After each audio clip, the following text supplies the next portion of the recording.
বারবার আবেদন করেছিলেন যে আমাদের এই প্রথম সারিতে ৩ জন বসবেন এবং ৩ জনের বসার সুব্যবস্থা নেই এবং বিরোধী দলের দলনেতা যে বসার সুব্যবস্থার জন্য বলেছি আলাদা করে এটা যেন চিহ্নিত করা হয় এবং পেছনের দিকে এখানে ৪ জনের ব্যবস্থা হয়েছে কিন্তু তাদের পা রাখার যে বিষয়টা কম্পার্টমেন্ট এই বিষয়টি আমি বলেছি কিন্তু আজকে এখানে এসে দেখলাম যে সমস্ত ব্যবস্থাপনা গ্রহণের কথা ছিল একই ব্যবস্থাপনায় ওনারা বলছেন এখানে বসার জন্য এই সম্পর্কে আমাদের আলোচনার দরকার।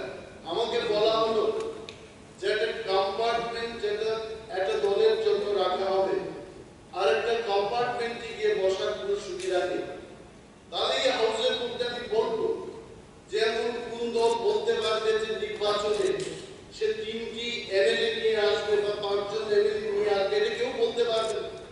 আজকে ধরে নিন যদি এখানে ৫টা দলে বিরোধী দল নির্বাচিত হয়ে আছে এবং ২ জন করে ৪টি দলের যদি নির্বাচিত হয় তাহলে ৮ জন হবে।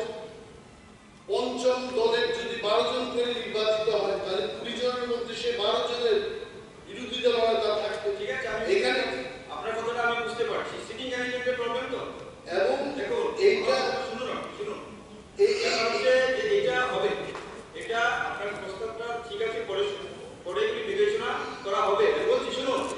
কিন্তু আমাকে আজকে দায়িত্ব দেওয়া হয়নি, আমাকে শুধু দায়িত্ব দেওয়া হয়েছে অধ্যক্ষ নির্বাচনের প্রক্রিয়াটা পরিচালনা করার জন্য। পরবর্তীকালে এগুলি আপনি বলবেন, এগুলি অবশ্যই এগুলি বিবেচনাধীন এবং বিবেচনা করা হবে। then we are walking out from the house. ঠিক আছে, আজকে আমি করতে পারছি না, দুঃখিত।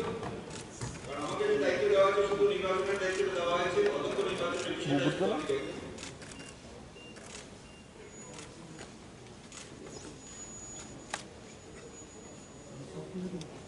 শুরু করুন, নির্বাচন প্রক্রিয়াটা শুরু করুন।